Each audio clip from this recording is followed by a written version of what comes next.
ओम नमः शिवाय। आज की शिव पुराण की कथा में हम सुनेंगे कि कैसे ब्रह्मा जी ने काम के वशीभूत होकर अपनी ही पुत्री से भोग करना चाहा और फिर शिव जी ने उन्हें रोककर उन पर क्रोध किया।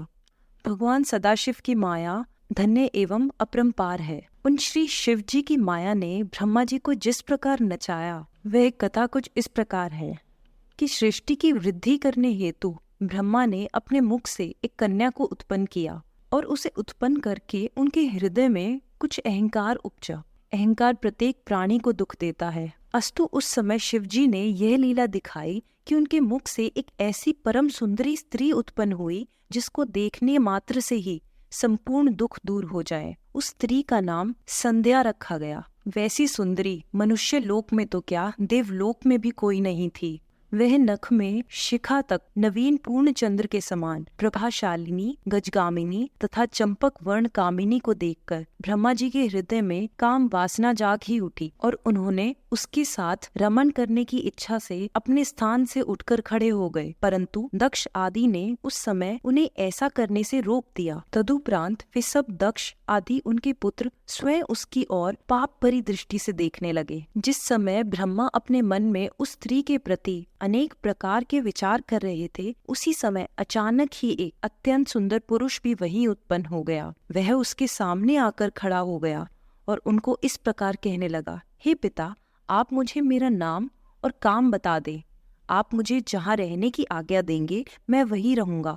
अस्तु, आप कृपा करके मेरी इस इच्छा को पूर्ण करें। उस पुरुष की बात सुनकर ब्रह्मा जी को अत्यंत आश्चर्य हुआ। फिर कुछ देर विचार करने के बाद उन्होंने उससे कहा, हे पुत्र, तेरे उत्पन्न होते ही मेरा हृदय और शरीर के सब अंग कांप उठे थे, अतः मैं तेरा नाम मनमथ रखता हूँ। इसके अतिरिक्त मनसिज, मदन, कामदेव आदि तेरे अनेक नाम होंगे। तू अपने इन 5 बाणों द्वारा तथा अपने सौंदर्य द्वारा सबको अपने वशीभूत कर लेगा और संपूर्ण सृष्टि का हृदय तेरे अधीन रहेगा। इस प्रकार उन्होंने अपने पुत्र को बहुत ही अधिकार प्रदान किए। अपने कार्य को इस प्रकार संपन्न हुआ देखकर उनके हृदय में प्रसन्नता भर गई तथा आसन पर बैठे हुए अपने सभी पुत्रों को देखकर उनको बहुत आनंद हुआ। उसे सभी ने बहुत आदर दिया और यह स्वीकार किया कि कामदेव का पद सबसे बड़ा होगा तथा इस घटना के उपरांत जबकि वे सभी लोग अपने मन में प्रसन्नता का अनुभव कर रहे थे, कामदेव ने अपने धनुष को सीधा किया, जिसके पड़ते ही तीनों लोगों की बुद्धि भ्रष्ट हो जाती है। वह धनुष को चढ़ाए हुए ब्रह्मा के पास आकर खड़ा हो गया और मन में यह विचार करने लगा कि ब्रह्मा जी ने उसे जो वरदान दिया है उसकी परीक्षा करके देख ली जाए। अस्तु उसने ब्रह्मा जी की पुत्री संध्या को उनके समीप खड़े देखकर उन्हीं पर ही अपना मोहन नामक बाण चला दिया। तदुपरांत उसने उनके अन्य पुत्रों को भी अपने उस बाण द्वारा मूर्छित कर दिया। इस प्रकार वे सब उसके वशीभूत हो गए। जब उसने देखा कि संध्या के ऊपर उसके बाण का कोई प्रभाव नहीं पड़ा है, तो उसने संध्या के हृदय पर भी एक ऐसा बाण मारा कि जिसके कारण वह भी कामदेव के वश में होकर चंचल और वक्र दृष्टि से सभी की ओर देखने लगी।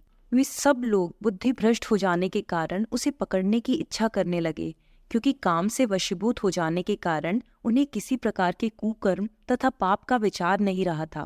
ब्रह्मा जी को इस प्रकार मोहित देखकर धर्म के पुत्र सत्य को बहुत चिंता हुई और वह दोनों हाथ जोड़कर शिव जी के निकट जा पहुंचा और स्तुति प्रणाम करके उन्होंने सब हाल कह सुनाया। उसकी प्रार्थना कर उन लोगों को विरुद्ध व्यवहार से बचाने के निमित्त भगवान शिव शीघ्र ही उन लोगों के बीच प्रकट हो गए। उन्हें देखकर ब्रह्मा तथा उनके पुत्र अत्यंत लज्जित हुए और कामदेव भी बहुत लज्जित हुआ। उस समय शिवजी ने ब्रह्मा की ओर क्रोध पूर्वक दृष्टि से देखते हुए कहा, हे ब्रह्मा, तुम ऐसे कुमारगामी क्यों हो गए? तुमने श्रेष्ठ बुद्धि को बुलाकर अपनी पुत्री से भोग करना चाहा। तुम वेद पाठी होते हुए भी इस ज्ञान को भुला बैठे और लज्जा त्याग कर अधर्म कार्य की ओर प्रवृत्त हुए। यह उचित नहीं है। हमने संसार में बहुत से पापियों को देखा है, परंतु तीनों लोकों में ऐसा पाप करने वाला कोई नहीं देखा। इस प्रकार शिवजी ने ब्रह्मा जी की बहुत निंदा की। तदुपरांत वे उनके पुत्रों की ओर देखते हुए अत्यंत क्रोध पूर्वक दृष्टि से देखते हुए बोले, कि मरीचि आदि, तुम ऐसे लोग ऐसे अधीर और कामी क्यों हो गए? तुम सब ब्रह्मा के पुत्र हो और तुमने वेद का अध्ययन किया है, फिर भी तुम इस प्रकार मोहित हुए, इसलिए तुम्हें सहस्रों बार धिक्कार है। भगवान सदाशिव के मुख से निकले हुए इन शब्दों को सुनकर ब्रह्मा तथा उनके पुत्र अत्यंत लज्जित हुए। उस समय सबको ऐसा खेद हुआ कि किसी के मुख से कोई भी शब्द नहीं निकला। तदुपरांत ब्रह्मा जी ने अपनी इंद्रियों एवं वीर्य को मस्तक पर चढ़ाकर संध्या के प्रति जो भी आसक्ति हृदय में उत्पन्न हुई थी उसका त्याग कर दिया।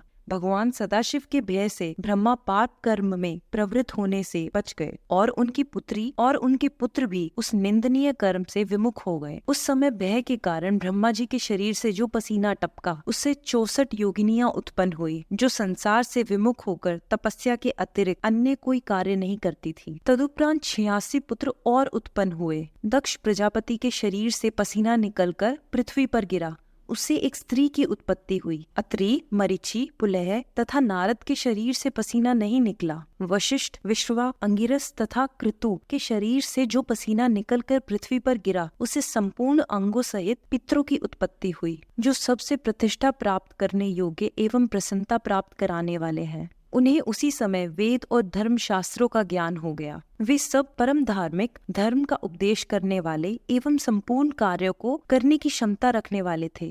कृतु से सोमपा, वशिष्ठ से अहिर्बुधन, पुलस्त्य से अजयब तथा अंगिरस से बहिषद हुए।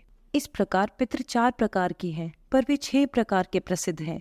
तत्पश्चात ब्रह्मा जी की आज्ञा से संध्या ने उन पितरों द्वारा गर्भ धारण किया। इस प्रकार ब्रह्मा के धर्म की रक्षा करके भगवान सदाशिव अंतर ध्यान हो गए। उनके चले जाने के बाद ब्रह्मा अत्यंत क्रोधपूर्वक कामदेव की ओर देख उसे श्राप देने की इच्छा प्रकट की। उस समय उनको सभी पुत्रों ने बहुत समझाया, परंतु उन्होंने माया के वशीभूत होकर उनकी बातों पर कोई ध्यान नहीं दिया। उस समय उन्होंने कामदेव से कहा, अरे मूर्ख, तूने यह क्या दुखदायीपन किया जो मेरे हृदय को ऐसा घोर पाप कर्म करने की ओर प्रवृत्त कर दिया। तूने अपने पिता की यह खूब सेवा करी, अस्तु तूने जैसा काम किया है वैसा ही अब तू फल भी प्राप्त करेगा। तेरे कारण शिवजी ने मेरी अत्यंत निंदा की है, अतः मैं तुझे श्राप देता हूँ कि तू जलकर भस्म हो जाए।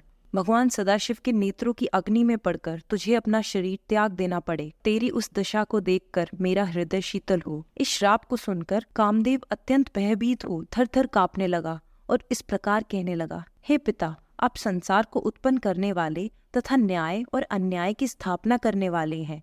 मैंने आपका कोई अपराध नहीं किया है, फिर भी आपने मुझे ये श्राप क्यों दे डाला? मैंने तो आपकी आज्ञा की केवल परीक्षा ही ली थी। मेरे भाग्य से आपने मेरे लिए जो नई आज्ञा दी है वह तो अवश्य पूरी होगी ही, परंतु आप कृपा करके मुझे ऐसा वरदान भी दीजिए जिससे मैं शिवजी की नेत्र ज्वाला से भस्म होने के उपरांत पुनः उत्पन्न हो सकूं। इस प्रकार कृपा करके मेरा दुख नष्ट कीजिए। कामदेव की यह प्रार्थना सुनकर ब्रह्मा को अत्यंत प्रसन्नता हुई। तब उन्होंने कहा, हे कामदेव, मैंने तेरे संबंध में जो कुछ कहा है वह तो निश्चित रूप से होगा ही, परंतु अब मैं तुझे ये वरदान देता हूँ कि तुझे भस्म करने के उपरांत कुछ दिनों बाद जब शिवजी अपना विवाह करेंगे उस समय तुझे यह शरीर पुनः प्राप्त हो जाएगा और शिवजी तेरे सहायक हो उठेंगे। और इस बात को सुनकर सभा में फिर से नवीन आनंद भर गया।